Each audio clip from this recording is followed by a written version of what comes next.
மீண்டுமாக உங்களை யாவரையும் சந்திப்பதில் மிக்க மகிழ்ச்சி. ஏற்கனவே சொன்ன வண்ணமாக நம்ம எபிரேய நிருபத்திலிருந்து வேத பாடங்களை படித்துக் கொண்டு இருக்கிறோம். இதுவரையிலும் 61 பகுதிகளை முடித்து 62வது பகுதிக்குள்ளாக வந்திருக்கிறேன். இந்த ஏற்கனவே சொன்ன வண்ணமாக அந்த விசுவாச பட்டியலை பயன்படுத்தி தீர்க்கதரிசியுடைய விசுவாசத்தை குறித்து நாம் பார்த்து கொண்டிருக்கிறோம். உங்களை பவர் பாயிண்ட் இதோடு கூட அழைத்து செல்ல விரும்புகிறேன். அநேக முறை பார்த்திருந்தாலும் ஒரு முறை கூட உங்களோடு பகிர்ந்து கொள்ள விரும்புகிறேன். விசுவாசமானது நம்பப்படுகிறவர்களின் உறுதியும் காணப்படாதவைகளின் நிச்சயமும். அதை இன்னும் மாற்றி போட்டோம்னா காணப்படாதவைகள் நிச்சயமாய் நடக்கும் என உறுதியாய் நம்புவதே விசுவாசம். ஆனா ஒண்ணு ஞாபகம், இங்க என்ன நான் கேட்டேன் நடக்கலையேன்னு நீங்க நினைக்கலாம். ஆனா அவருக்கு ஏற்ற வேளையில கொடுப்பார். ஆனா அவருக்கு தெரியும் எப்ப கொடுக்கணும்னு. நம்ம காணப்படாதவைகளா இருந்தாலும் நீங்க அவருக்கு, அதனாலதான் உலகத்தை ஜெயிக்கிறவர்கள் யாருன்னா விசுவாசிகள், தேவனால் பிறந்தவர்கள். அப்ப தேவனால் பிறந்தவர்கள் எதை கேட்டாலும் உடனே கொடுக்கணும்னு கட்டாயம் கிடையாது. But he knows when to give. காரணம், ஒரு சின்ன குழந்தை எடுத்துக்காங்களேன். அந்த குழந்தை ஒரு கன் எனக்கு விளையாடுறதுக்கு தாகன்னு அழுது. அதை ஷூட் பண்ணா உண்மையில ரியல் கன். குழந்தை அழுதுச்சுன்னா பெற்றோர்கள் கொடுத்துருவாங்களா? மாட்டாங்க. அவங்களுக்கு தெரியும் இது கொடுக்க கூடாது. ஒண்ணு, அப்படியே கொடுப்பதாக இருந்தாலும் எப்ப கொடுக்கணும், எந்த வயதுல கொடுக்கணுங்கிறது ஆண்டவருக்கு தெரியும். அதே அதாவது சில காரியங்களை இப்ப வேண்டாம், உனக்கு பின்னால தருவேன், அது ஆண்டவர் நியமித்த நேரத்துல நடக்கும்.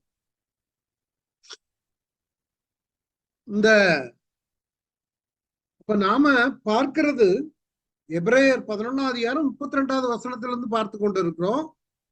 அந்த அடிப்படையில தீர்க்கதரிசியுடைய விசுவாசத்தை குறித்து பார்த்து கொண்டு இருக்கிறோம். எபிரேயர் 11:32. பின்ன நான் என்ன சொல்லுவேன், கிதியோன், பாராக், சிம்சோன், எப்தா, தாவீது, சாமுவேல் என்பவர்களையும் தீர்க்கதரிசிகளையும் குறித்து, அந்த வகையில தீர்க்கதரிசிகளை சிறையிருப்புக்கு முன், சிறையிருப்பில் இருக்கும் பொழுது, சிறையிருப்புக்கு பின்பு உள்ள 3 தீர்க்கதரிசிகளை பார்த்து கொண்டிருக்கிறோம். ஆகாய் பார்த்து விட்டோம். சகரியா தீர்க்க தரிசனத்துல 5 அதிகாரங்களை முடித்து 6வது அதிகாரத்தை பார்த்து கொண்டிருக்கிறோம். இவங்க போன காரியத்தை மறந்து விட்டார்கள். ஆலயம் கட்டுவதற்காக 70 வருடம் கழித்து எருசலேமுக்கு ஆலயம் கட்ட சென்ற பொழுது 16 வருடங்களுக்கு மேலாக எந்த பணியும் செய்யாமல் இருந்தபடியினாலே ஆண்டவர் 2 தீர்க்கதரிசிகளை அனுப்புகிறார். ஒன்னு சகரியா, மற்றொன்று ஆகாய். ஆகாய் தீர்க்கதரிசியை டீட்டெயிலாக பார்த்து விட்டோம். இந்த நாள்ல சகரியா தீர்க்கதரிசியில் உள்ள 8 தீர்க்க தரிசனங்களை பார்த்து கொண்டிருக்கிறோம். இதுல 7 வரை கிட்டத்தட்ட பார்த்து விட்டோம். 8வது தீர்க்க தரிசனத்தை இந்த நாள்ல நாம் பார்க்க போகிறோம். அவளுடைய இதுதான் இந்த சகரியாவின் தரிசனங்கள். இந்த அண்டையோட 6ஆம் அதிகாரம் அதிகமாக முடியும். அதுக்கு பிறகு 7, 8, 9 மீதியை பார்க்கலாம். இந்த தரிசனங்கள் எல்லாம், இது 8 தரிசனங்கள் முதல் 6 அதிகாரத்துல இருக்கிறது. 7 தரிசனங்களை பார்த்து விட்டோம். அப்புறம் 4 விரதங்களை குறித்து கர்த்தருக்கு சித்தமான அடுத்த வாரம் பார்ப்போம். இன்னைக்கு கூட 6வது அதிகாரம் 2வது பகுதியை முடிக்க முடியுமா என்று தெரியல. இப்போ இதுதான் அந்த 8 தீர்க்க தரிசனங்கள். அது திரும்பியும் நான் போட்டு உங்களுக்கு ஞாபகத்திற்காக இதை எடுத்து வைத்திருக்கிறேன். இப்போ 1வது மிருது செடியின் நடுவுல பூமியை சுற்றி வந்த ஒரு battalion, patrol. They are patrolling the land. How is everything? அப்புறம் 4 கொம்புகளை குறித்து பார்த்தோம். அந்த 4 கொம்புகளும் இஸ்ரவேலை தாக்கின கொம்புகளுக்கு தேவன் பதிலளிக்கிறார். 3வது தரிசனம் பார்த்தோம், எருசலேமை அளக்கிறது. ஆண்டவர் சொல்றார், இந்த நீங்க அளக்க வேண்டிய அவசியம் இல்லை, எல்லைகள் பெரிதாக இருக்கும், அந்த தேசம் ஜனங்களால் நிரப்பப்படும். நான்காவது தரிசனம் பிரதான ஆசாரியனை குற்றப்படுத்திய சாத்தான். நாம் தேவ பிள்ளைகளாக இருக்கும் பொழுது நம்மை குற்றப்படுத்தி கொண்டேதான் இருப்பான். அடுத்தது 2 சாட்சிகளை குறித்து பார்த்தோம். அவர்களுக்கு கொடுக்கப்படும் அபிஷேகம் விளக்கு ஒலிவ மர எண்ணெய், பரிசுத்த ஆவியினால் நிறைந்தவர்களாக அவர்கள் ஊழியம் செய்வார்கள் என்பதை குறித்து பார்த்தோம். 6வது தரிசனம் பறந்து வந்த புத்தக சொருள். அது பறக்கும் பொழுது எல்லாருக்கும் பார்க்கும்படியாக தேவன் என்ன செய்ய போகிறார் என்பதை குறித்து சொல்லப்படுகிற ஒரு புத்தக சொருள். 7வது கூடையில் பாவம் பாபிலோனுக்கு கொண்டு செல்லப்படுகிறது. தேவன் எப்படியாக கடைசி நாட்களிலே நியாயம் தீர்க்க போகிறார், அர்மகதோன் யுத்தத்துல இயேசு வந்து யுத்தம் பண்ணி எப்படி இதை மேற்கொள்ளுவார், அழிப்பார் என்பதை குறித்து கடந்த வாரம் பார்த்தோம். இது அவ்வளவு 8 காரியங்கள். 8வது தரிசனம் தான் அங்க கொடுத்திருக்குது. 4 ரதங்களின் தரிசனம், 6ஆம் அதிகாரம் முதல் 8 வசனம்.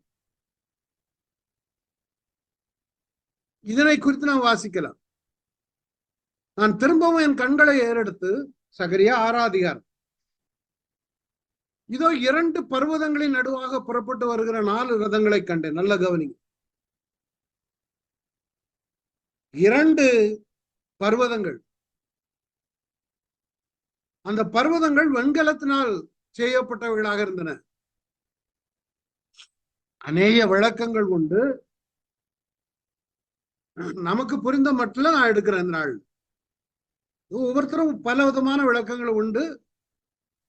முடிந்த வரையில் என்னால் முடிந்த விளக்கங்களை உங்களுக்கு பகிர்ந்து கொள்ள விரும்புகிறேன். இந்த 2 பர்வதங்களுக்கு நடுவில் இருந்து 4 ரதங்கள் புறப்பட்டு வருகின்றன. வேதத்துல 4 4 4 என்று அநேக இடங்களில பார்க்கலாம். 4 திசைகள், 4 மிருகங்கள், 4 ராஜ்யங்கள், 4 திசையில் உள்ள காற்று,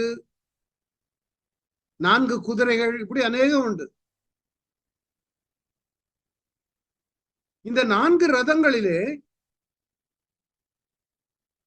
ஒவ்வொரு ரதத்திலும் குதிரைகள் ஒண்ணு இல்ல. முதலாம் ரதத்திலே சிவப்பு குதிரைகளும், 2ஆம் ரதத்தில் கருப்பு குதிரைகளும், 3ஆம் ரதத்தில் வெள்ளை குதிரைகளும், 4ஆம் ரதத்தில் புள்ளி புள்ளியான சிவப்பு குதிரைகளும் போட்டியிருந்தன. நான் என்னோட பேசின தூதனை நோக்கி,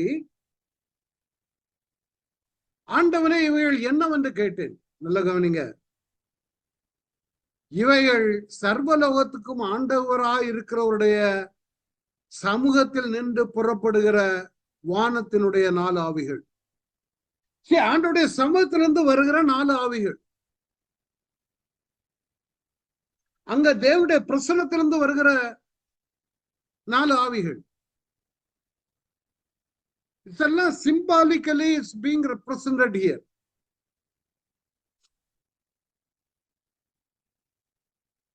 இந்த எரேமியால பார்க்கும் பொழுது வானத்தின் 4 திசையிலிருந்து 4 காற்றுகளை ஏலாம் என்பது வரப்பண்ணி அவர்களை இந்த எல்லா திசைகளிலும் சிதறடிப்பேன். அப்போ அந்த 4 காற்றுகள் என்பது ஒரு நியாய தீர்ப்பை குறிக்கிறது. இருக்கலாம், வேறு மாதிரியே இருக்கலாம். இந்த 4 காற்றுகள்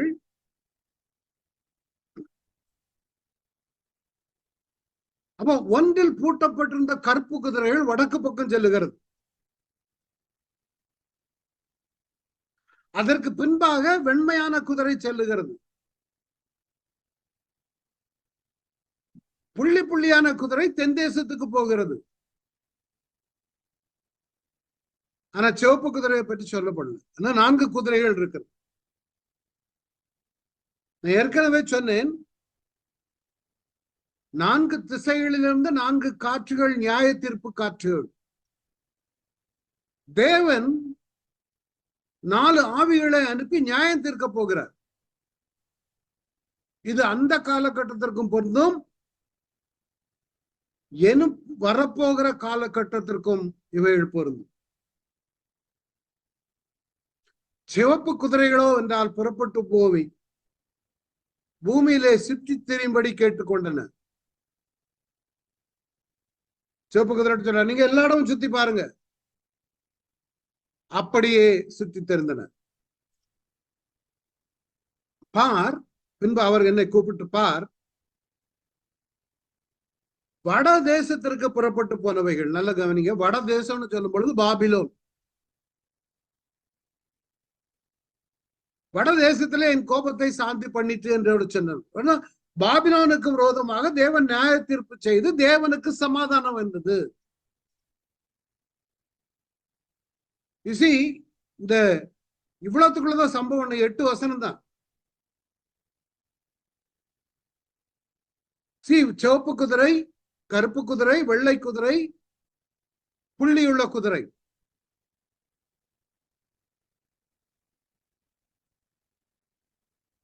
வழக்கமாக இது எங்க வெண்கலமான, எங்க இருந்து வருது? 2 மலைகள், பர்வதங்கள், அது வெண்கலத்தினால் ஆனவைகள். அந்த பர்வதங்கள் வெண்கல பர்வதங்கள். வெண்கலம் எதை குறிக்கிறது? நியாய தீர்ப்பை குறிக்கிறது. இந்த பர்வதங்கள், நான் திரும்பவும் கண்களை எடுத்து இதோ 2 பர்வதங்கள் நடுவாக புறப்பட்டவர்கள் 4 ரதங்களை கண்டேன். இந்த வெண்கலம் நியாய தீர்ப்பை குறிக்கிறது. அவர் இப்ப நீங்க வெளிப்படுத்தின விசேஷத்துல பார்க்கும் பொழுது அவருடைய பாதங்கள் வெண்கல பாதங்களா இருந்தது, வெண்கலம் போல் இருந்ததுன்னு பார்க்க. அக்கினி ஜுவாலை போன்ற கண்கள், உறைந்த மழையை போன்ற வெண் சிரசுல வெண் பஞ்சு இருந்தது. வாயில் இருபுறம் கருக்குள்ள பட்டயம், அதுல ஒண்ணு. அவருடைய பாதங்கள் உலைக்களத்தில் காய்ந்த பிரகாசமான வெண்கலம் போல இருந்தது. சத்தம் பெருவெள்ளத்து இறைச்சலை போல இருந்தது. தேத்திரா சபைக்கு எழுதும் பொழுது அதான் எழுதுகிறார். தேத்திரா சபையின் தூதனுக்கு எழுத வேண்டியது, அக்கினி ஜுவாலை போன்ற கண்களும் பிரகாசமான வெண்கலம் போன்ற பாதங்களும் உள்ள தேவகுமாரன். He is going to do the judgment against the nations. வரும் நாட்கள்ல இது முக்கியமாக இந்த 4 குதிரைகளும், ஏற்கனவே சொன்னேன், 4 வகையான நியாய தீர்ப்பு ரெவலேஷன்ல இருக்குது. வெளிப்படுத்தின விசேஷம் 6ஆம் அதிகாரத்தில் நீங்க பார்க்க போகிறோம். அடுத்தது ரதங்கள். ரதங்களை குறித்து வேதம் சொல்லுகிறது, தேவனுடைய ரதங்கள் 10,000ங்களும் 1000,000ங்களுமா இருக்கிறது. ஆண்டவர் பரிசுத்த ஸ்தலமான சீயோனில் இருந்த வண்ணமாய் அவைகளுக்கு இருக்கிறார். தேவனுடைய ரதங்கள்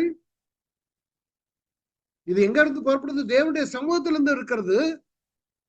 தேவன் உலா வர போகிறார், நியாய தீர்ப்பை செய்ய போகிறார். பாபிலோன் இப்படி இருக்கிறது.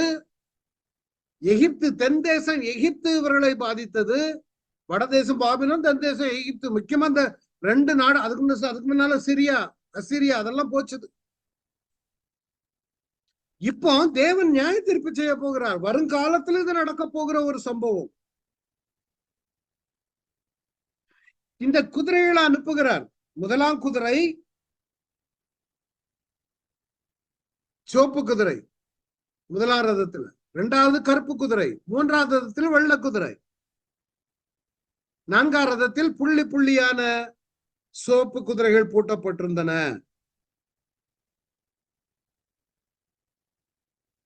என்ன பாருங்க, ஒண்ணு வடக்க புறப்பட்டு போகுது. வெண்மையான குதிரை வடக்கன்னா பாபிலோன், அதான் சொல்றேன். புள்ளி புள்ளியான குதிரைகள் தென் தேசம் எகிப்து. எகிப்துக்கு நியாய தீர்ப்பு செய்ய வேண்டும். யாரெல்லாம் இஸ்ரவேலை தொட்டாங்களோ, உன்னை தொடுகிறவன் என் கண்ணின் மணியை தொடுகிற, அவங்களுக்கு எல்லாம் எல்லா நாடுகளும் இன்னைக்கு இல்ல, ஆனா இஸ்ரேல். ஆனா கடைசி நாட்கள்லயும் வரும் நியாய தீர்ப்பு. இன்னொன்னு, அந்த வெண்கலம், தேவனுடைய சமூகத்துல வெண்கல பாதத்தை குறித்து பார்த்தோம். உலைக்களத்தில் உள்ள வெண்கலம் போன்ற பாதம். சாலமோனுடைய ஆலயத்திலும் ஒரு வெண்கல தூண்கள் உண்டு. சாலமோன் ஈராமின் ஒருவனை தீர்விலிருந்து கூப்பிட்டு, இவன் நாப்தலி குடும்பத்துல ஒரு ஸ்திரீனுடைய மகன். இந்த 2 வெண்கல தூண்களை உண்டாக்கினான். ப்ராபபிளி 2 வெண்கல, ஒவ்வொரு தூண் 18 முழ உயரமும் சுற்றளவு 12 முழ நூல் அளவுமா இருந்தது. தட் மீன்ஸ் காட்ஸ் ஜட்ஜ்மெண்ட், தேவனுடைய நியாய தீர்ப்பு தேவனுடைய ஆலயத்திலிருந்து துவங்குகிறது. ஏன்னா அவருடைய ஆவிகளா இருக்கிற அவருடைய தூதர்களை அனுப்புவார். அது எப்படியாக இருக்கலாம். ஊழியக்காரங்களை அனுப்புவார், வசனங்களை அனுப்புவார். unknown forces will come and do the judgment. We don't know. ரட்சிப்பை சுதந்திரிக்கிற பொருள் நிமித்தமாக ஊழியம் செய்யும்படிக்கு அவர்கள் எல்லாரும் அனுப்பப்படும் படிவிடை ஆவிகளாய் இருக்கிறார்கள் அல்லவா? எபிரேயர் 1:16. தேவன் தம்முடைய பணிவிடை ஆவிகளை அனுப்பி உலகத்தை நியாயம் தீர்க்க போகிற நாள் வருகிறது. அதான் சொன்ன, இந்த 4 மிருகங்கள், 4 ஞாபகம் வச்சுக்கோங்க. 4 ரொம்ப முக்கியம்.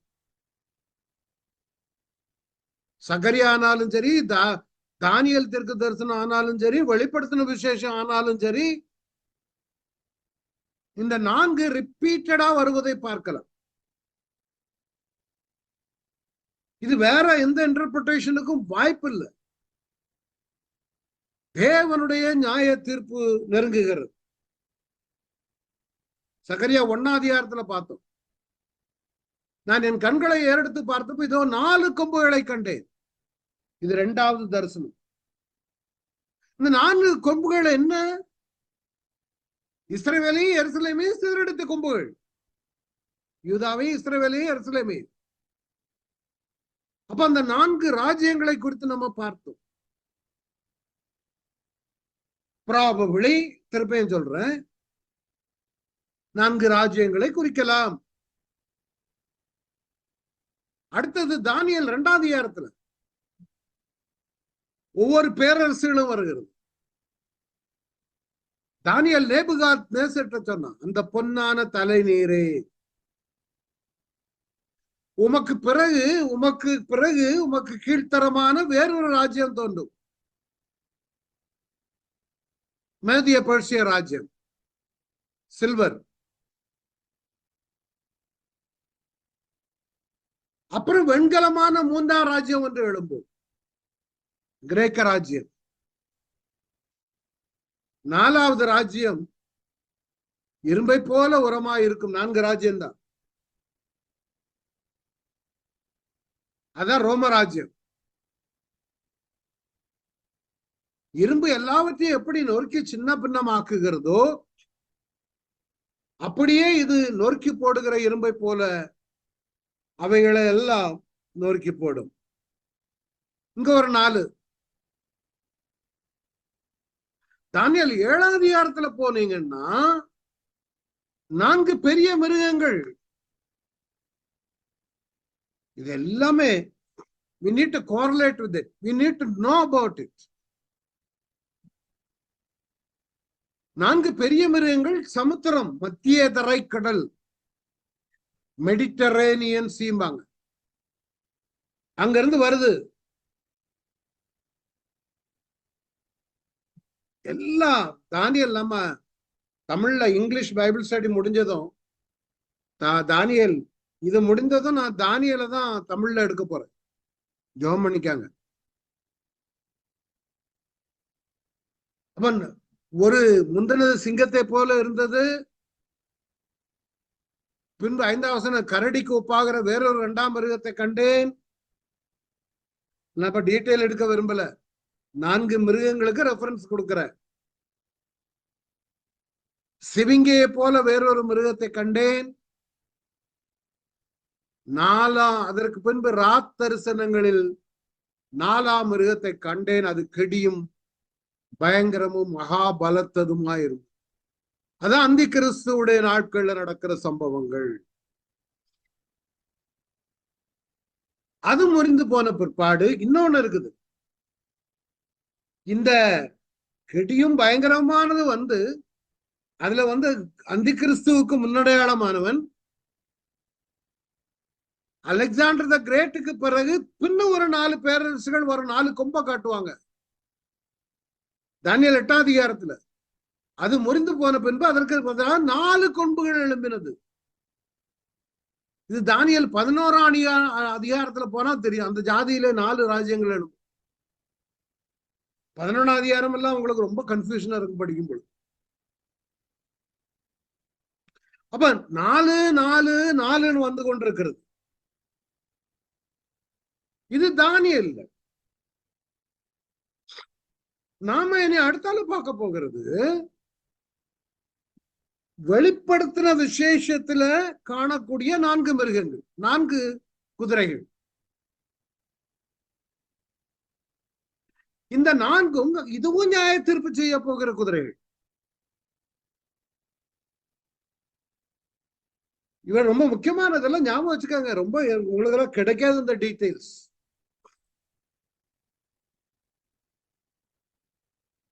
நான் ஏற்கனவே வெளிப்படுத்தின விசேஷம் எடுத்து முடிச்சுட்டேன். டைம் இருக்குன்னா உங்களுக்கு யூடியூப்ல போய் பாருங்க. 60 பார்ட்ஸ் நான் பண்ணிருக்கேன்.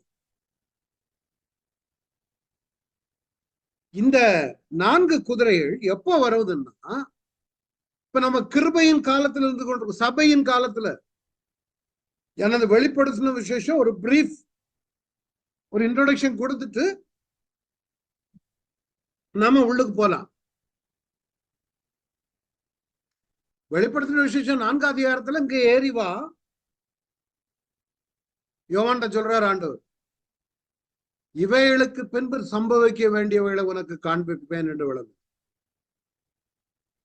இப்ப நம்ம சபை காலத்துல இருந்து கொண்டிருக்கோம். அதனாலதான் இந்த 7 சபைகளுக்கு மத்தியில உலா வருகிற இயேசுவை குறித்து நாம் படித்தோம். அதற்கு நடுவுல ஆண்டவருடைய வருகை இருக்க போகிறது, ரகசிய வருகை. அப்பொழுது நாம் எடுத்துக்கொள்ளப்படுவோம்.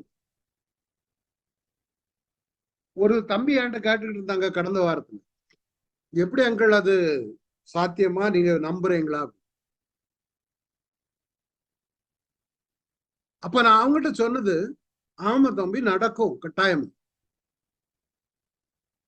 ஏன்னா இது நம்ம கேட்பதற்கு ரொம்ப ஒரு அன்யூஷுவலா இருக்கும். எப்படியாக்கும் ரகசியம் வருது, எடுத்துக்கொள்ளப்படுவோமா? மருத்துவங்க எழும்புவாங்களா? அதை நம்ம பார்ப்போமா? ரெண்டு மூணு உதாரணங்களை சொல்லும் பொழுது ஒண்ணு சொன்னேன், சுனாமி வந்துச்சுத, கடல் இவ்வளவு பெருசுக்கு பொங்கி வரும்னு யாராவது பார்த்தாங்களா, நினைச்சாங்களா? எல்லாருமே கடற்கரை ஓரத்துல தான் நின்றுகிட்டு இருந்தாங்க. கடல் அவ்வளவு பெரிய அலை வரும் பொழுதும் அதை நின்று பார்த்து கொண்டிருந்தவங்களுக்கு ஒரு நம்பிக்கை என் மீது வராது. எல்லாவரையும் வாரி சுருட்டி கொண்டு போய்விட்டது. நோவாவுடைய நாட்கள் அப்படிதான் இருந்தாங்க. எங்கடா மழைய பார்த்ததில்ல, என்ன வெள்ளம் வரங்கிறான், எங்களை அழிச்சிட்டு போகுதுங்கிறான். ஒண்ணு. ரெண்டாவது, நியாய தீர்ப்புல எல்லாரும் நியாய தீர்ப்புல எழும்பிதான் நிக்கணும். மருத்துவர்கள் எல்லாரும், மருத்துவர் உள்ளரும் எல்லாரும் வெள்ளச்சிங்காசனம் நியாய தீர்ப்புக்கு முன்னால போய் நிக்கணும். மரணமும் பாதாளமும் தங்களில் உள்ள மருத்துவரை கொண்டு நிறுத்திச்சுது. அப்ப அங்க எழும்புவாங்கன்னா இங்கேயா எழும்பாம இருக்க மாட்டாங்க? அப்போ இந்த இடத்துல சபை முடிந்ததும் முன்னாடி அந்த ஸ்லைடு போட்டிருக்கிறேன், ஆரோ எல்லாம் போட்டு மறந்துட்டேன். சபை எடுத்துக்கொள்ளப்படும் பொழுது உபத்திரவ காலம் தொடங்கும். அப்பந்தான் முதலாம் குதிரை, வெள்ளை குதிரையில ஒருவன் வருகிறான்.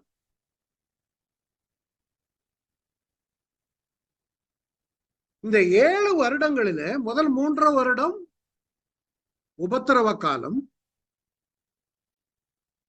2வது 3 வருடம் மகா உபத்திரவ காலம். இந்த உபத்திரவ காலங்களிலே 3 வகையான நியாயத்தீர்ப்பு இருக்கும். 7 முத்திரைகள், 7வது முத்திரைக்குள்ளாக 7 எக்காலங்கள், 7வது எக்காலத்திற்குள்ளாக 7 கோப கலசங்கள். இந்த காலம், இந்த 7 வருட காலம் உபத்திரவ காலம், மகா உபத்திரவ காலம். பின்னால் மகா உபத்திரவத்துல போகும்பொழுதுதான் கோப கலசம் பயங்கரமா இருக்கும். வேதத்துல இருக்கு பல பெயர்கள் உண்டு. கர்த்தருடைய நாள், கர்த்தர் பழிவாங்க நாள், யாக்கோபுக்கு இக்கட்டு காலம், 70வது வாரம், முடிவு காலம், கோபாக்கினியின் மகா நாள் சொல்லுவாங்க 6வது அதிகாரத்துல. கோபாக்கினியின் மகா நாள் வந்து விட்டது, யார் இவருக்கு முன்பா முடியும்? மலைகளை குன்றுகளை பார்த்து என்னை மறைத்துக் கொள்ளுங்கள். நியாய தீர்ப்பு கொடுக்கும் வேளை, உலகத்தின் முடிவு, கடந்து செல்லும் சினம், பாழாக்குகிற அருவருப்பு, இவைகளெல்லாம் மகா உபத்திரவ காலம். அதற்கு முன்பதாக தேவன் தம்முடைய நியாய தீர்ப்பை செலுத்துவார். உங்க ரெஃபரன்ஸ்க்காக ஆங்கிலத்திலையும் கொடுத்திருக்கு. அப்போ நான் சொன்ன 7 முத்திரைகள்ல முதல் 4 முத்திரைகள் 4 குதிரைகளை காண்பிக்கிறது. வெளிப்படுத்தின விசேஷம் 5ஆம் அதிகாரத்துல உள்ளும் புறமும் எழுதப்பட்ட ஒரு முத்திரை புத்தக சுருளை பார்க்கிறார் யோவான். இவர் ஆள ஆரம்பிச்சிட்டார். இதை யார் திறப்பா?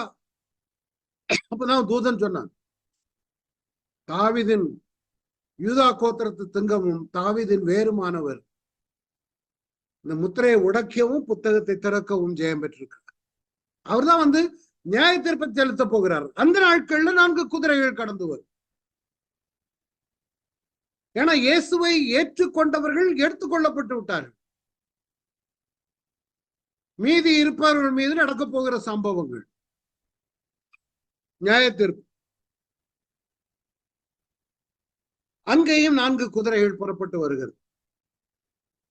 மத்தேயு 24 அதிகாரத்துல பார்க்கும் பொழுது, அவர் ஒலிவ மலையில உட்கார்ந்து இருக்கும் போது சீஷர் வந்து கேட்கிறாங்க, இது எப்ப ஆண்டவரை சம்பவிக்கும்? உங்களுடைய வருகைக்கு, உலகத்தின் முடிவுக்கு அடையாளம் என்ன? இயேசுகிட்ட கேட்கிறாங்க. இயேசு அவர்களுக்கு பிரதித்திரமாக சொல்றார், ஒருவன் உங்களை வஞ்சியாதபடிக்கு எச்சரிக்கையா இருக்கு.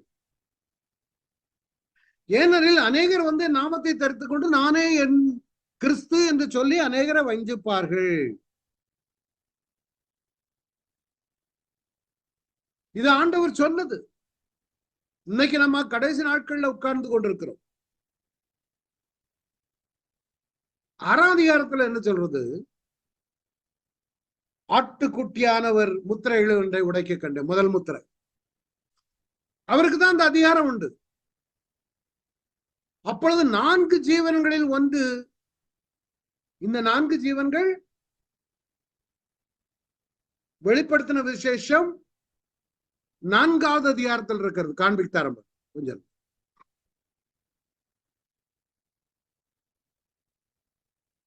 எல்லாம் நம்ம உங்களுக்கு எல்லாம் இது தெரிஞ்சிருக்கணும். 4 ஜீவன்களில் ஒன்று.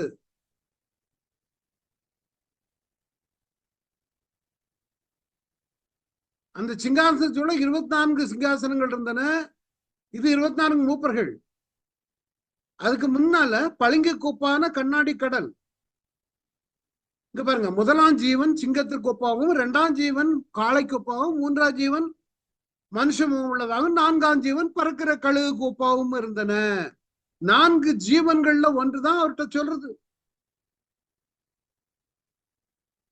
நீங்க வெளிப்படுத்தின விசேஷம் எல்லாம் தரவா பாருங்க. நீ வந்து பார் என்று இடி முழக்கம் போன்ற சத்தமாய் சொல்ல கேட்டு, இதோ நான் பார்த்தபோது இதோ ஒரு வெள்ளை குதிரையை கண்டேன்.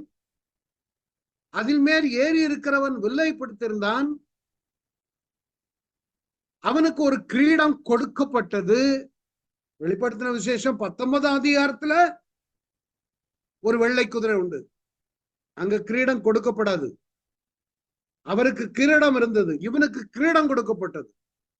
அவன் ஜெயிக்கிறவனாகவும் புறப்பட்டான். அவன் யாரு? அவன் தான் அந்தி கிறிஸ்து. இவன் அந்தி கிறிஸ்து. சபை எடுத்துக்கொள்ளப்படும் பொழுது இப்போ ஒரு உலகத்திற்கு ஒரு தலைவரை தேர்ந்தெடுப்பார்கள். இதெல்லாம் சாத்தான் பண்ற வேலை. சாத்தான் எப்படி பிதா குமாரன் பரிசுத்தாவி இருக்குதோ அதே மாதிரி சாத்தான் அந்தி கிறிஸ்து கள்ளத்திற்கு தரிசி செயல்படுவார். இப்போ ஒரு உலகத்திற்கு ஒரு தலைவனாக இவன் வருவான்.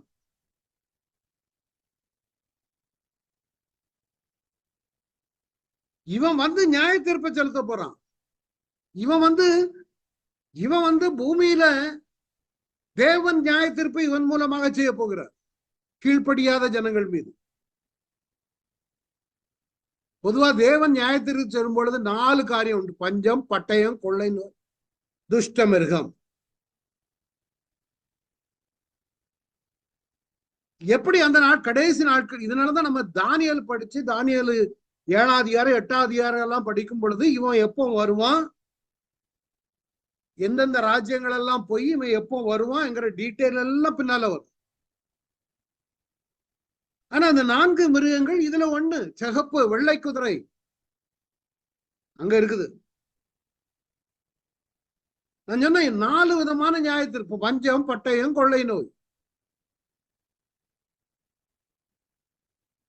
ஒவ்வொன்றும் ஒரு குதிரையும் ஒவ்வொன்றைக்கு வஞ்சகம், யுத்தம், பஞ்சம், மரணம். இந்த 4மே பூமியை. இந்த பாருங்க, இதுல பாத்தீங்கன்னா முத்திரை வந்து எதெல்லாம் பாதிக்குது. முதலாம் குதிரை வரும்பொழுது என்ன பாதிக்குது? அவன் ஜெயிக்கிறவனாகவும் ஜெயிப்புமானாவும் இருக்கு. அப்படின்னா யுத்தம். அது மொத்தம் பயங்கரமான அழிவு.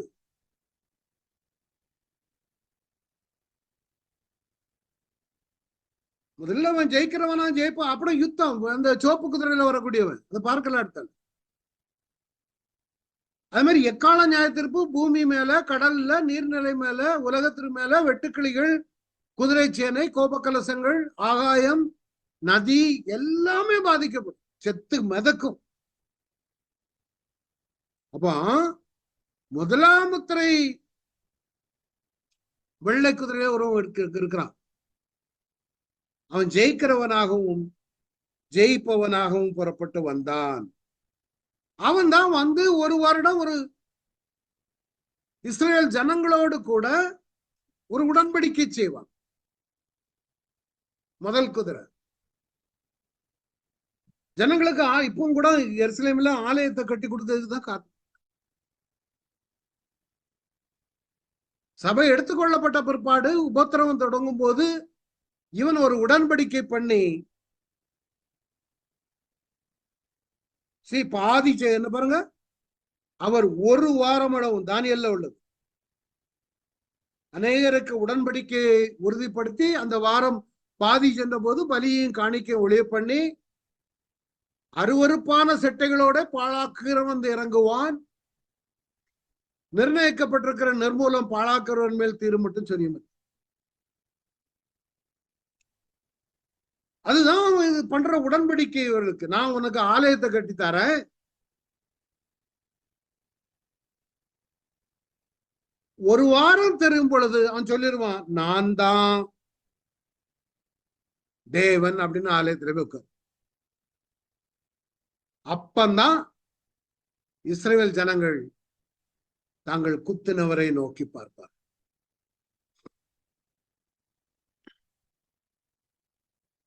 சோ இந்த முதல் 3 வருடத்துல நடக்கிற சம்பவங்கள் தான் இந்த குதிரை நியாயத்திற்கு. அதேதான் மத்தேயுல இருந்து போட்டிருக்கு.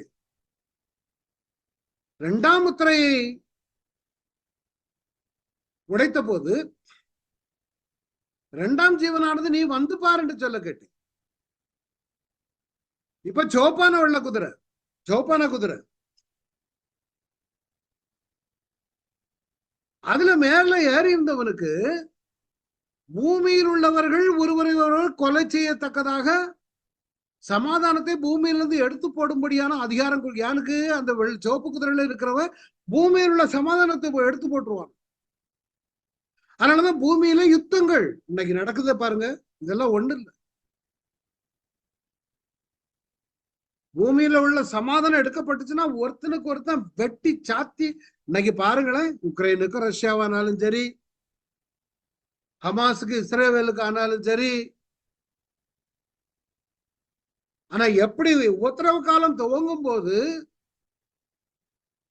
பூமியிலிருந்து சமாதானம் எடுத்துக்கொள்ளப்படும். அப்பதான் ஒருத்தனுக்கு ஒருத்தன் அடி, அவங்க கையில ஒரு பெரிய பட்டயம் கொடுக்கப்படுகிறது.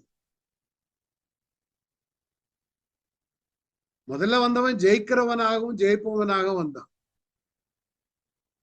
2வது வருகிறவன் பூமியில் உள்ள சமாதானத்தை எடுத்து போடுவான். பூமியில் உள்ள சமாதானத்தை எடுத்து போட்டா என்ன நடக்கும் பாருங்களேன். இப்ப இஸ்ரேல்ல காசால பாருங்க, பிணங்கள் தான், ஆஸ்பத்திரியில பிணங்கள், எங்க பார்த்தாலும் புதைக்க முடியல. இது ஒரு சின்ன யுத்தம் தான். ஆனா தேவன் பூமி அனைத்திலும் உள்ள நியாய தீர்ப்பை செய்யும் பொழுது ஒருத்தனுக்கு ஒருத்தன் வெட்டிட்டு சாகும் பொழுது பூமி எவ்வளவாய் மாறப்படும் பாருங்க. இதுல இருந்து தப்பித்துக் கொள்ளுவதற்கு தான் நமக்கு வழியை காட்டிருக்கிறார். இதுல நாம் போய் பட்டு விடக்கூடாது. அதனாலதான் வருகைக்கு நம்ம ஆயத்தமுடையவர்களா இருக்கும். நிறைய பேருக்கு அதை பத்தி கவலையே. நான் பெந்தேகோஸ்து கோயிலுக்கு போறேன், அதனால நான் எனக்கு வரும்போது நான் போயிருவேன் அப்படின்னு. நம்முடைய வாழ்க்கையை சீர்தூக்கி பார்த்துதான் ஏன் வாழணும்? நீ அவருடைய வருகையில இப்ப வந்தா அவர் நீ எடுத்துக்கொள்ளப்படுவாயா இல்ல எப்படி இருக்க? நாளைக்கு தானே வருவாரு, இன்னைக்கு ஜாலியா இருப்போம். எங்க ஊர்ல சொல்லுவான், ஊர் பணம் இருக்கும் மக்கா எடுத்து அடி, அப்புறம் பாத்துக்கிடுவோம். தப்பு செய்யறதுக்கு ஊர் பணம் இருக்கான், கேஸ் இருந்தா ஊர் பணத்தை வச்சு நடத்திடலாங்கிற மாதிரி. பழைய ஏற்பாட்டுல அவன் அதான் சொன்னான், ஏய் இது பாவ நிவர்த்தி நாள் வருதுப்பா, அப்ப நம்ம ஆடை கொண்டு போய் வெட்டி சமாதானம் ஆயிரலாம், அதனால ஜாலியா இருப்போம் அப்படின்னு. இங்க அதுக்கெல்லாம் நேரம் கிடையாது. இவன் 2வது குதிரை வந்துச்சுன்னா பூமியில சமாதானம் கிடையாது, நம்மளும் பட்டுதான் ஆகணும் அதுல. இப்ப மரணம் எங்க பார்த்தாலும் மரணம், மரண ஓலம், பிணங்கள் எங்க போட்டாலும் பிணம் கிடக்குது. அதேதான் சொன்னார். யுத்தங்களையும் யுத்தங்களின் செய்திகளையும் கேள்விப்படுகிறோம். 3வது முத்திரை, ஜனத்துக்கு விரோதமா ஜனமும் ராஜ்யத்துக்கு விரோதமா ராஜ்யமும், அது நிமித்தமாக பஞ்சம், கொள்ளை நோய், பூமி எதிர்ச்சி, சாப்பாட்டுக்கு வழி இல்லை பாருங்க. இப்ப யுத்தம் நடக்கிற இடங்கள்ல பாருங்க, சாப்பாட்டுக்கு வழி இல்லை.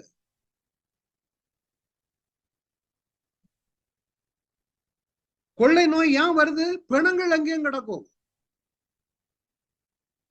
பஞ்சம், பட்டயம், கொள்ளை நோய், துஷ்ட மிருகம். ஏன்? காற்றில் உள்ள மிருகங்கள்லாம் பிணம் தின்ன வந்து விடும். அதனாலதான் 3வது முத்திரை கருப்பு பஞ்சத்தை குறிக்கிறது. 3ஆம் முத்திரையை உடைத்த போது 3ஆம் ஜீவனானது நீ வந்து பாரு என்று சொல்ல கேட்டேன். நான் பார்த்த போது இதோ ஒரு கருப்பு குதிரையை கண்டேன். நல்ல கவனிங்க, கருப்பு குதிரை, அதன் மேல் ஏறி இருந்தவன் ஒரு தராசை தன் கையில் பிடித்திருந்தான். அப்பொழுது ஒரு பணத்துக்கு ஒரு படி கோதுமை என்றும், ஒரு பணத்துக்கு 3 படி கோதுமை என்றும், வார்கோதுமை என்றும், எண்ணெயையும் திராட்சை ரசத்தையும் சேதப்படுத்தாதே என்றும் 4 ஜீவன்களின் மத்தியிலிருந்து உண்டான சத்தத்தை. இது எது 4 ஜீவன்கள்? வெளிப்படுத்தின விசேஷம் 4ஆம் அதிகாரத்துல. அங்க 24 மூப்பர்கள் உண்டு, கண்ணாடி கடல்கள் உண்டு, தேவ தூதர்கள் உண்டு, பிதாவாகிய தேவன் அவரை சுற்றிலும் வானவில்லை போல இருந்தது.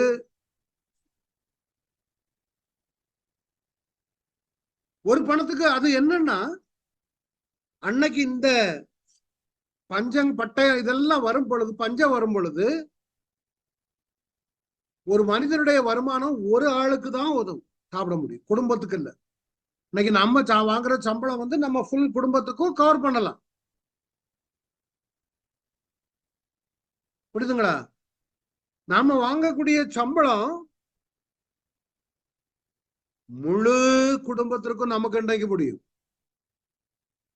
அந்த நாட்கள்ல ஒரு ஆளுடைய வருமானம் ஒரு ஆளுக்கு தானே தவிர மற்றவங்களெல்லாம் ஸ்டார் பண்ணும். அந்த அளவுக்கு வறுமை தாண்டவமாடும்.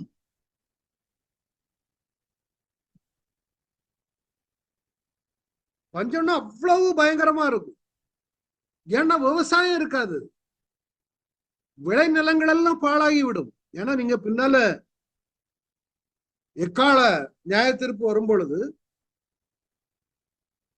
8ஆம் அதிகாரத்துல பாருங்க, ரெவலேஷன் 8ல பாத்தீங்கன்னா,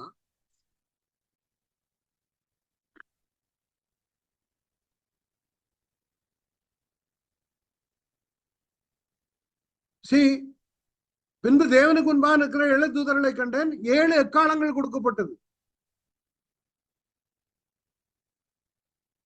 அப்படியே வேறொரு தூதன் வந்து தூபங்காட்டு பொற்காலத்தை பிடித்துக் கொண்டு பலிபீடத்தில் நின்றான். சரி, அது இருக்கட்டும். 7 எக்காலங்கள் ஊதுகிறதற்கு ஆயத்தப்படுத்தினார்கள். முதலாம் தூதன் 7ஆவது வசனம், முதலாம் தூதன் எக்கால ஊதினான், அப்பொழுது ரத்தம் கலந்த கல்மழையும் அக்கினியும் உண்டாகி பூமியிலே கொட்டப்பட்டது. அதனால மரங்களில் 1/3 பங்கு வெந்து போயிட்டு, பசுப்புல் எல்லாம் எரிந்து போயிட்டு. அப்படின்னா என்ன? விவசாய நிலங்கள் எல்லாம் கெட்டு போயிடும். 2ஆம் தூதன் எக்காலம் ஊதும் பொழுது சமுத்திரத்தில் 1/3 பங்கு ரத்தமாயிற்று. சமுத்திரத்தில் உள்ள எல்லாமே மீன் எல்லாம் கிடையாது, கப்பல்ல 1/3 பங்கு சேதமாயிற்று. அப்புறம் 3ஆம் தூதன் விழும்போது 8 நட்சத்திரம் விழுது, 6 எல்லாம் போச்சு. தண்ணீர் நீர்நிலைகள் எல்லாம் எப்படி ஆயிற்று?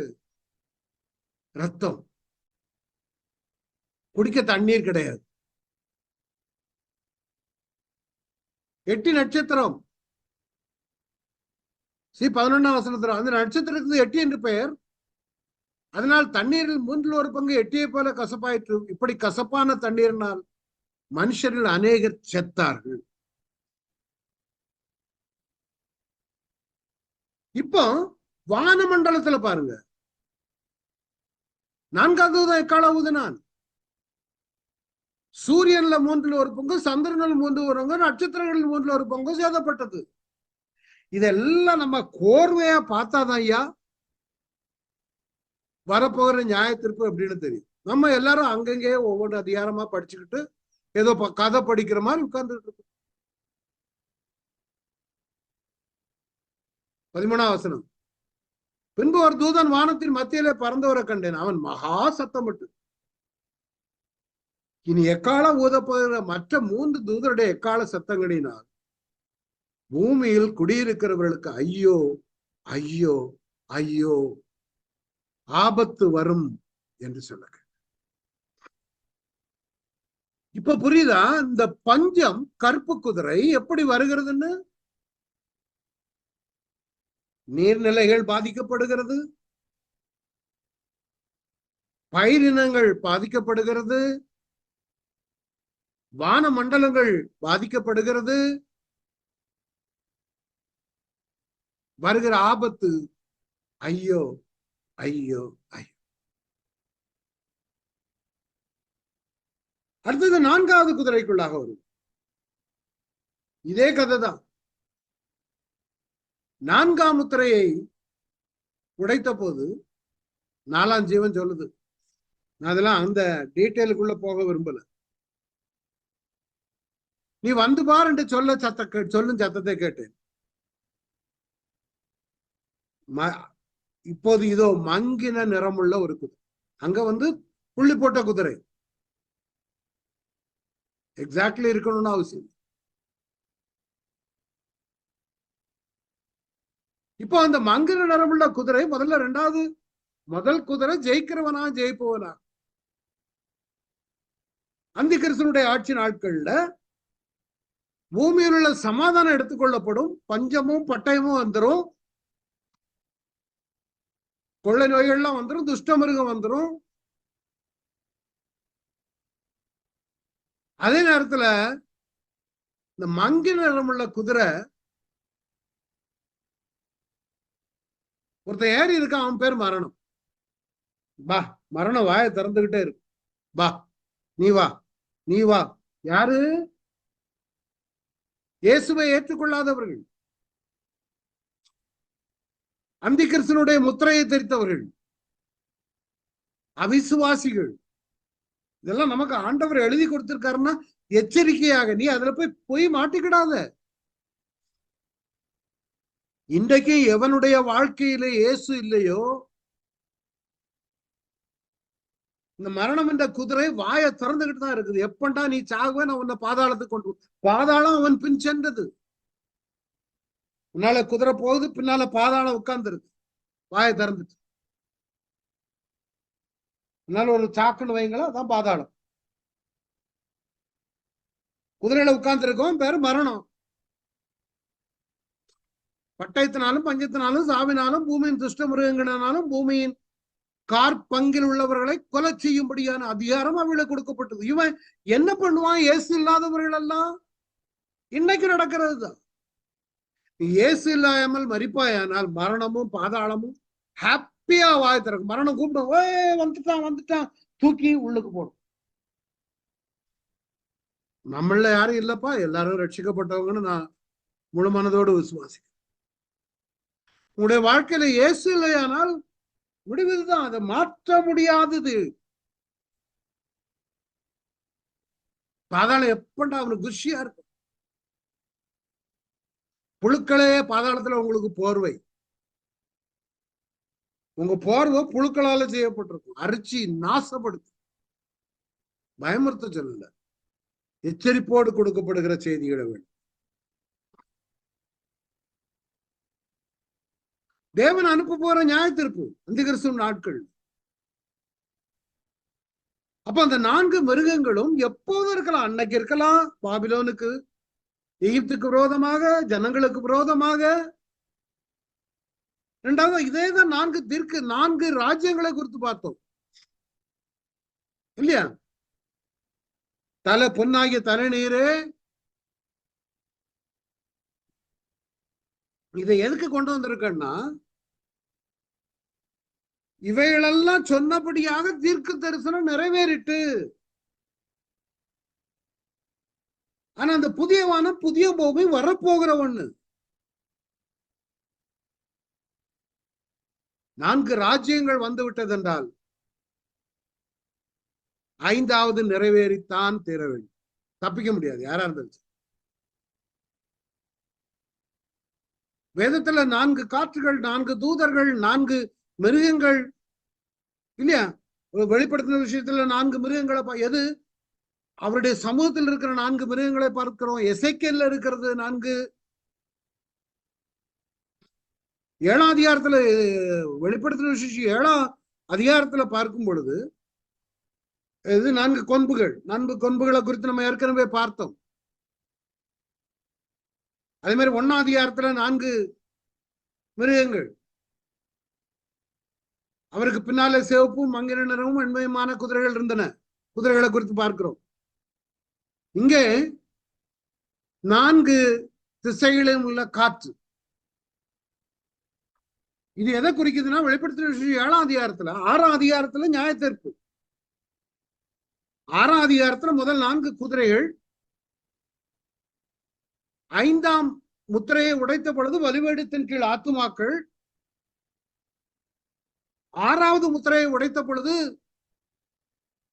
பூமியில் உள்ள நட்சத்திரங்கள் எல்லாம் 1/3 கீழே விழுந்து பயங்கரமான சேதம். அப்பொழுது ஜனங்கள் எல்லாம், சேனை தலைவர்களும் அதை பாருங்க, இது ஒண்ணு அதை காட்டிக்கொள்ள விரும்புகிறோம்.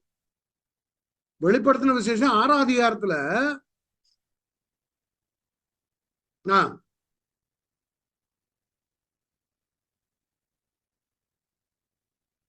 பூமியில ஆத்துமாக்கள் வெள்ளை அங்கிகள் தடுத்து கொடுக்கப்பட்டது. அவர்கள் தங்களை போல கொலை சீற்றவர்களாக எது நாள் வரைக்கும் எங்களை நீங்க கேட்காம இருக்க போறாரு.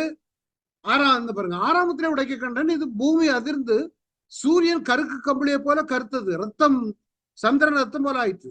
அத்திமரம் பெருங்காற்றினால் அசைக்கப்படும் போது அதன் காய்கள் உதிர்கிறது போல வானத்தின் நட்சத்திரங்களும் பூமியில விழுந்தது. புரியுதா? அப்போ வானமும் சுரட்டப்பட்ட புத்தகம் போல விலகி போயிட்டு, மலைகள் தீவுகள் யாவும் தங்கள் இடங்களை விட்டு அகன்று போயிட்டு, ராஜாக்களும் பெரியோர்களும் ஐஸ்வர்யவான்களும் இவன்லாம் யாரு? வணங்காதவர்கள், பலவான்களும் அடிமைகள் யாவரும் சுவாதீனர் யாவரும் எங்க போய் ஒளிகிறான்? குகைகளிலும் கண்மலைகளிலும். அதான் அப்படிதான் போய் ஒளிஞ்சான் ஆண்டவர் வரும்பொழுது. சரி, நீ ஆண்டவருக்கு மேல போய் விழ வேண்டியது தானே. 16ஆம் வசனம் பாருங்க, கண்மலைகளையும் பர்வதங்களையும் கண்மலைகளையும் நோக்கி கேட்கிறா, எங்கள் மேல் விழுந்து சிங்காசனத்தின் மேல் வீற்றிருக்கிறவருடைய முகத்திற்கும் ஆட்டுக்குட்டியானுடைய கோபத்திரகங்களை மறைத்துக் கொள்ளுங்கள். அவருடைய கோபாக்கினின் மகாநாள் வந்து விட்டது, யார் நிலையில் இருக்கு? இவங்க அப்படி மறையும் பொழுது மறைகிறாங்க.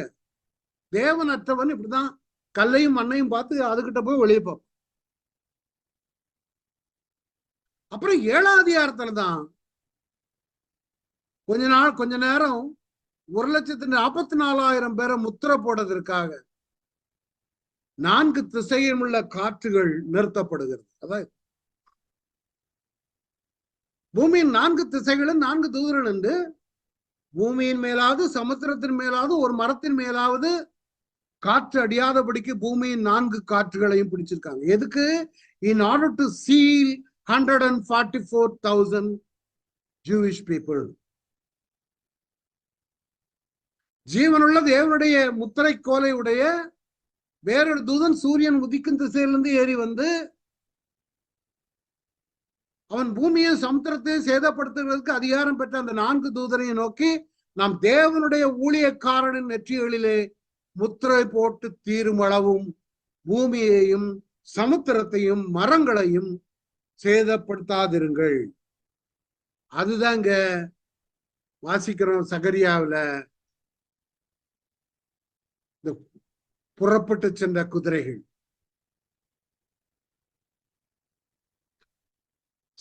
அவன் சொல்றான், சர்வலோகத்துக்கு ஆண்டவராய் இருக்கிறவருடைய சமூகத்தில் நின்று புறப்படுகிற வானத்தினுடைய 4 ஆவிகள். அங்க 4 ஆவி பிடிச்சிருந்தல்ல, இப்ப புறப்பட்டு போகின்றன.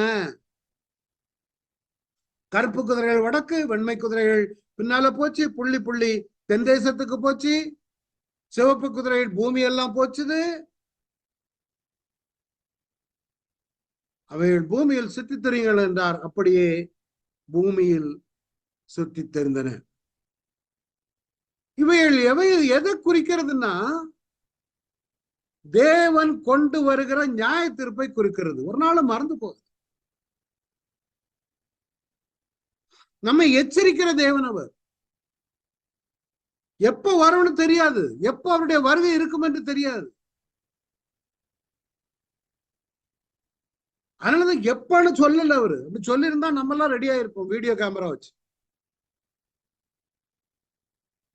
We need to be ready at all the time, 24/7. அவர் எப்போதும் வரலாம். அவர் ஜெயிக்கிறவராகவும் ஜெயிப்பவராகவும் சாத்தான் வர்றதுக்கு முன்னால அவர் வந்து எடுத்து, அப்புறம் நம்ம கிறிஸ்துவின் நியாயத்தறது பீமா ஜட்ஜ்மெண்ட் அது மேல போய் நடக்குது. So he is going to judge the world at any time. Be ready. நம்ம எல்லாரும் கூட ஜெபிக்க போகிறோம். எல்லாரும் ஆண்டவரே உங்களுடைய எல்லாரும் கூட ஜெபம் பண்ணும். நான் உங்களுடைய வருகைக்கு ஆயத்தமா இருக்கணும். இந்த எல்லாரும் தலையில கையை வைத்து, நான் கேமரா ஒன்றும் ஆன் பண்ண வேண்டாம், எல்லாரும் தலையில சின்சியரா ஜெபம் பண்ணுங்க. உங்களுடைய வருகைக்கு நாங்க ஆயத்தமா இருக்கணும் ஆண்டவர். எங்களை ஆயத்தப்படுத்து, எங்களை ஆயத்தப்படுத்துங்க. உண்மை வேத வசனத்துல இரவும் பகலும் தியானமா இருக்கணும். பஞ்சம், பட்டயம், கொள்ளை நோய், துஷ்ட மிருகத்தை நாங்கள் பார்க்க கூடாது ஆண்டவர். நீங்க யோசிச்சு பாருங்க, இப்ப நம்ம காசாவில இருந்தா நம்ம நிலைமை எப்படி இருந்திருக்கும்? கடவுளுடைய கிருபையில நம்ம அப்படி இல்லை. ஆனா அப்படி ஒரு யுத்தம் வருமானால், அதனாலதான் ஆண்டவர் அப்படி யுத்தம் வந்து நம்ம மரித்தோம்னா இயேசுடைய சமூகத்துல இருப்போம். வருகம் வந்துமானால் நாம போயிடுவோம், இல்ல வருமா பிந்தினால் சமூகத்துல இருப்போம். ஆனா இயேசு இல்லாமல் மரிக்கிறவன் இவைகளின் ஊடாய் கடந்து செல்லவன் அக்கினிக்கு இரையாகி விடக்கூடாது. Lord accept me Lord. அந்த ஒவ்வொருவரையும் நிரப்புங்க ஆவியினால், பரிசுத்த ஆவியின் நிறைவினால் நிரப்புங்க ஆண்டவரே. காதிஷால வீர ரக்காரதிய ரக்காரதிய. இந்த பிள்ளைகளுக்கு எதிராக இருக்கக்கூடிய சத்துருடைய கிரியைகளை இயேசுவின் நாமத்தில் கெடுந்த புதிய வருடம் வெற்றியுள்ள வருடம். ஆண்டவர் சொல்லுகிறார், என் சமூகம் உனக்கு உண்மையாக செல்லும், உனக்கு எதிராக வருகிற எந்த ஆயுதம் வாய்க்காதே போகும் என்று வாக்குத்தத்தம். அவரை இறுக பிடித்துக் கொள்ளுங்க. தம்முடைய ஜனங்களை ஆசீர்வதிப்பதே அவருக்கு பிரியம். உன்னை தொடுகிறவன் அவருடைய கண்ணின் மணியை தொடுகிறார். நாம் வெற்றியுள்ள வாழ்க்கை வாழ அழைக்கப்பட்டு தேவனால் பிறப்பதெல்லாம் உலகத்தை ஜெயிக்கும். உங்களுடைய விசுவாசமே இந்த உலகத்தை ஜெயிக்கிற ஜெயம். சொல்லுங்க, நான் இந்த உலகத்தை ஜெயிக்க அழைக்கப்பட்டிருக்கிறேன். உம்மாலே ஒரு சேனைக்குள் பாய்வன், உம்மாலே ஒரு மதுரை. நான் உலகத்தை ஜெயிப்பேன் என்ற புதிய ஆள். என்னுடைய பிள்ளைகளும் பிள்ளைகளின் பிள்ளைகளும் உலகத்தை ஜெயிப்பார். கதாவை நீ கொடுத்த வாக்குத்தத்தத்திற்காக நன்றி. Prepare everyone. Let them have a beautiful new year. Speak to everyone. கடந்த வருடத்தை காட்டில வந்திருக்கிறவர்கள் அதிகமாய் ஜெபிக்கணும், அதிகமாய் வேதம் வாசிக்கணும், அதிகமாய் உமக்கு கீழ்ப்படியணும். இவர்களை இயேசுவின் நாமத்துல ஆசீர்வதித்து அனுப்புகிறேன். புதிய ஆண்டு, புதிய ஆண்டு ஒரு அபிஷேகத்தின் ஆண்டா இருக்கட்டும். புதிய ஆண்டு ஒரு பின் கிருபையின் ஆண்டா இருக்கட்டும். புதிய ஆண்டு ஒரு பரிசுத்தமான ஆண்டா இருக்கட்டும். புதிய ஆண்டு ஜெயம் பெற்ற ஆண்டா இருக்கு. Jehovah Jireh, Jehovah Shammah, Jehovah Shalom, Jehovah Ruach, El Elyon, El Shaddai இவர் வாழ்க்கையில செயல்படும். ஆளுகை செய்ய ஆசீர்வதித்து அனுப்பு. நம்ம இயேசுவின் மூலம் பிதாவே, ஆமென். என் ஆத்மாவே கர்த்தரை ஸ்தோத்திரி, என் முழு உள்ளமே பரிசுத்த நாமத்தை ஸ்தோத்திரி. என் ஆத்மாவே கர்த்தரை ஸ்தோத்திரி, கர்த்தர் செய்த சகல உபகாரங்களையும் மறவாதே. Thank you all for coming. நிறைய பேர் வந்திருக்கிறீங்க.